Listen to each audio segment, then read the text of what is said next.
Welcome back to my Akanda kitchen. কেমন আছেন সবাই? এখানে আমি মুরগির মাংস নিলাম, কিউব করে কেটে নিয়েছি। দিয়ে দিব সাদা গোলমরিচ গুঁড়ো, স্বাদ অনুযায়ী লবণ, লাল মরিচ গুঁড়া, সয়া সস, আদা রসুন বাটা। সবগুলো মশলা আমি মাংসের সঙ্গে মেখে 10 মিনিট ম্যারিনেট করে রেখে দিব। আপনারা চাইলে সাথে সাথে এটা তৈরি করে নিতে পারেন। আমি 10 মিনিট রেখে দিব। এখানে আমি 1 প্যাকেট পাস্তা নিয়েছি, এখানে 500 গ্রাম আছে। এর 4 ভাগের 1 ভাগ আমি এখানে নিব। একটা হাঁড়িতে দিয়ে দিব পানি, আর দিয়ে দিব স্বাদ অনুযায়ী লবণ আর সামান্য রান্নার তেল। 1 চা চামচের মতো আমি তেল দিয়েছি। পানিতে যখন বলক উঠে আসবে তখন আমি এখানে পাস্তা দিব। আমি এই ধরনের পাস্তা নিয়েছি, আপনারা আপনাদের পছন্দ অনুযায়ী যে কোনো ধরনের পাস্তা এখানে নিতে পারেন। আমার এই পাস্তাটা সিদ্ধ করতে 12 থেকে 13 মিনিট সময় লেগেছে। আমি একটু উঠিয়ে দেখলাম পাস্তা সিদ্ধ হয়েছে কিনা, আর একটু সময় লাগবে। আমি কিন্তু এই পাস্তাটা ঠান্ডা পানি দিয়ে ধুয়ে নিইনি।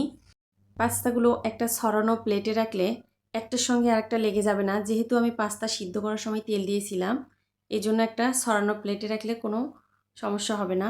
রেস্টুরেন্টে কিন্তু পাস্তা পানি দিয়ে, ঠান্ডা পানি দিয়ে ধুয়ে নেয় না, এই জন্যে ওনাদের পাস্তা এত টেস্ট হয়। অবশ্যই চেষ্টা করবেন ঠান্ডা পানি দিয়ে না ধুয়ে নেওয়ার।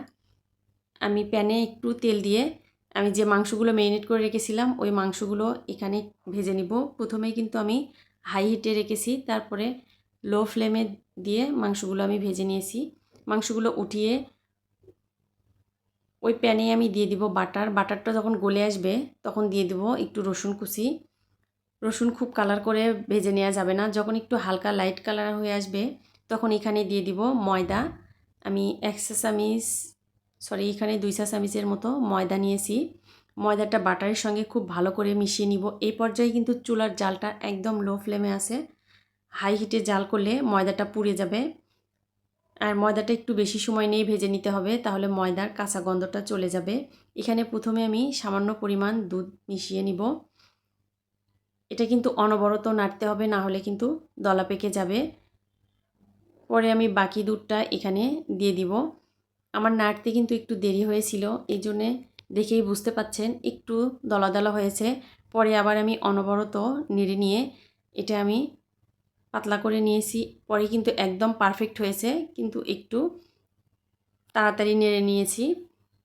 অবশ্যই চেষ্টা করবেন দ্রুত নেড়ে নেওয়ার, না হলে কিন্তু দলা পেকে যাবে, যেটার জন্য খেতে ভালো লাগবে না। পরে কিন্তু একদম আমার এটা পারফেক্ট হয়েছে। দিয়ে দিব সাদা গোলমরিচ গুঁড়া, চিলি ফ্লেক্স, দিয়ে দিব সামান্য চিনি, এটা অপশনাল, আপনারা চাইলে এটা স্কিপ করতে পারেন। এখানে দিয়ে দিব গ্রেট করা চিজ, এটা আমার ঘরে তৈরি চিজ। অবশ্যই চিজ দেওয়ার চেষ্টা করবেন, তা না হলে কিন্তু এটার টেস্ট পারফেক্ট হবে না। আর রান্নার তেল দিয়ে যদি এটা তৈরি করেন সেক্ষেত্রেও কিন্তু পারফেক্ট হবে না। অবশ্যই বাটার দেওয়ার চেষ্টা করবেন। দিয়ে দিলাম স্বাদ অনুযায়ী লবণ আর ভেজে রাখা মাংস।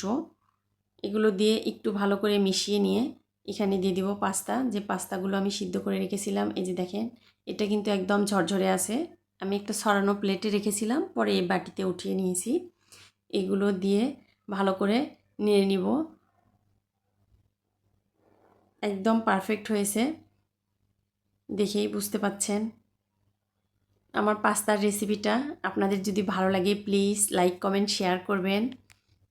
অবশ্যই কমেন্ট করে জানাবেন পাস্তাটা আপনাদের কেমন লেগেছে, আর বাসায় ট্রাই করবেন।